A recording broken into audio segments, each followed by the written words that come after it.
In this video, I want to show you how you can avoid jogs when you stripe in the round.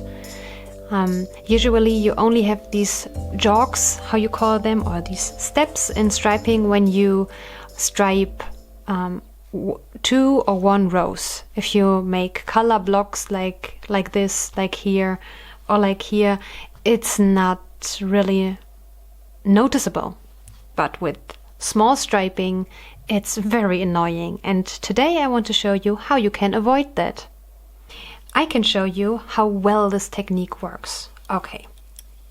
When I started knitting, I didn't do anything. I just striped as you would normally do, and then it looks like this. Here, I started to do the jogless join method, and while I did this, the beginning of the round moved all the way over to here. So here you see the tail. That was the beginning of the round between these 2 needles. And with this method, you move the beginning of the round, and now it's here where I placed this marker.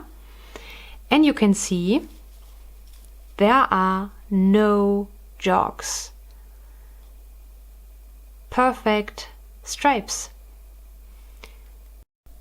When I was designing my self-care cowl, I tried to find a way to avoid these jogs. And when you knit a cowl, you don't use DPNs. Usually you use circulars. To mark the beginning of the round, when you knit in the round with circulars, or maybe even with magic loop, I use these kind of stitch markers. At the moment, I don't have a stitch marker attached because with DPNs, your thread shows you where the beginning of the round is, and if I put a marker here, it would come off. But in a few moments, I will use the marker, and it is very important to use one when you knit a jogless striping. Okay. In this pattern, I also use in my self-care cowl, I do 2 stripes in color A. This is brown in this case. And so 2 rounds in color A and 1 round in color B. This is white here. So I do 2 in one color, 1 in the next color. And that would create jogs, like it did here. So I knit in the round for a few centimeters without doing anything. Not to be confused, I knit 3 rounds of brown here, but it's not important. You see, it is ugly. I really don't like that. And here is how you can avoid it. So my next color would be white now for the one round of color, okay? So for this, if you had a circular knitting needle now, you would have your beginning of the round here marked with a stitch marker like this one. And what we do with it next, you will see. So we knit the round completely. So you don't do anything fancy in the beginning. You simply knit in the round with the color you use for one round. I always leave my skeins attached, so both colors attached to the knitting, because there is no need to cut the yarn. You would have to weave in so many ends. Just carry them along and crisscross them. I will show you what I mean with crisscross in just a second. Okay, that is the 3rd needle. I don't know what you prefer, but I love DPNs for small circumferences. Okay, now the last needle.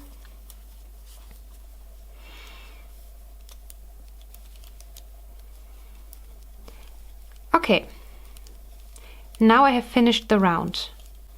You have a circular knitting needle now, and now it's the time to remove the marker. So imagine it's a circular.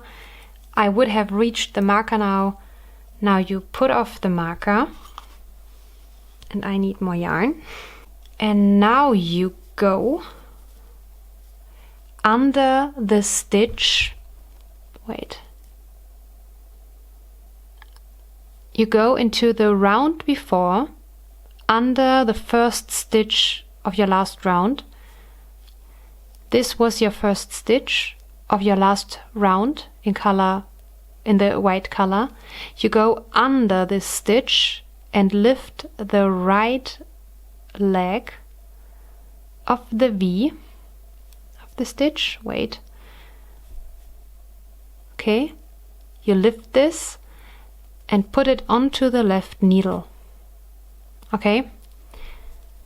So you have the first stitch of the round in white and the stitch from the round below in the old color, so in brown. And now you knit these two together, just normal knitting, and now you place the marker because the beginning of the round has changed now. Okay? So I will slip it over here because I have DP ends. The beginning of the round now is here. Okay, it's time to get the next color. And now I show you what I mean with crisscross. I think it's crossing the yarns. Now I take the brown color and I make sure that it is over the white color I used, so I don't get a hole. I slip this worked stitch on my working needle now, slip the marker, so you see the beginning of the round has changed. And now I only knit. The first of the two rounds in brown, I only knit. The round is finished in a second. Remember, the beginning of the round is here now. Okay, you can tuck it here. Now I remove the marker, and in the beginning of the second round I do the same what I did before. In the beginning of the second round I go under the first stitch of the round. Here it's white. I lift it onto the left needle, knit it together,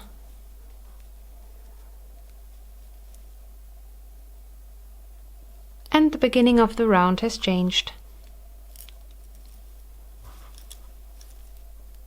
And I finish the round. So the second round in my brown color. Now I finish this round, 2 stitches are left.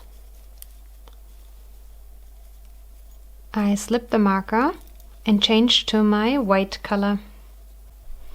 And I knit the round without doing anything fancy in the beginning.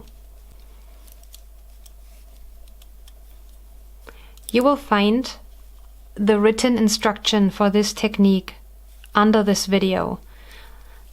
I think when you watch me here, maybe you knit along with me right now, you will understand the technique, and if you look at the written instruction, it will be easier for you to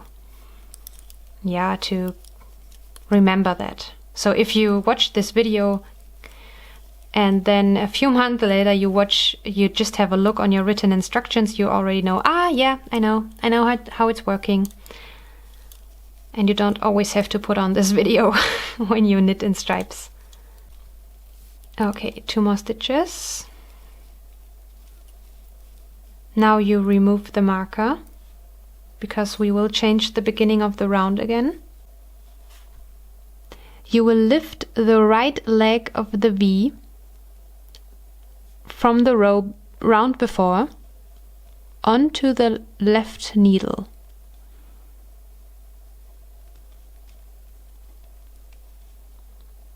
And then you knit it together with the white stitch. Ta-da! And you put the marker, because now this is the beginning of the round. And you change colors again.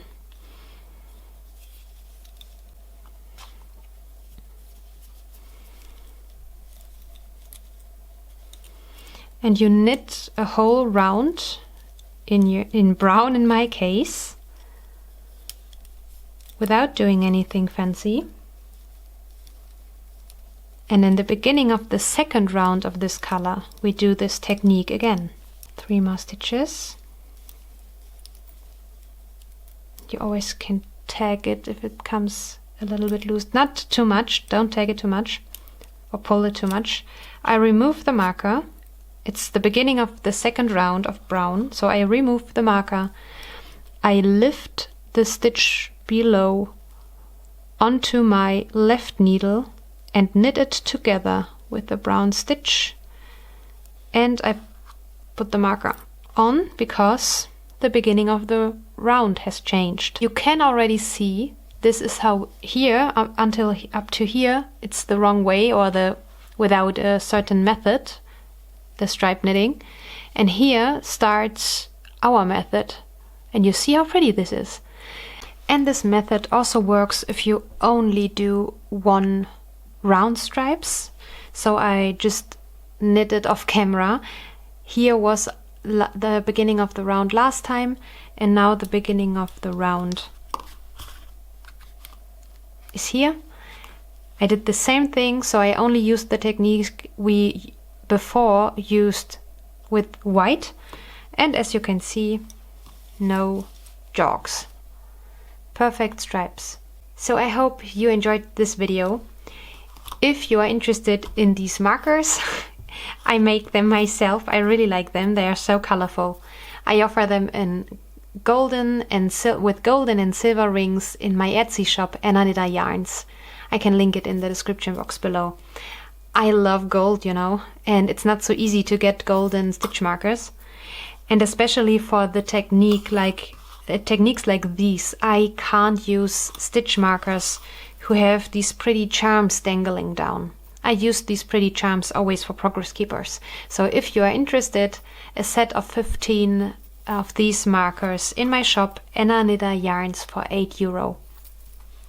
So I hope it helped you. I'm wishing you happy knitting.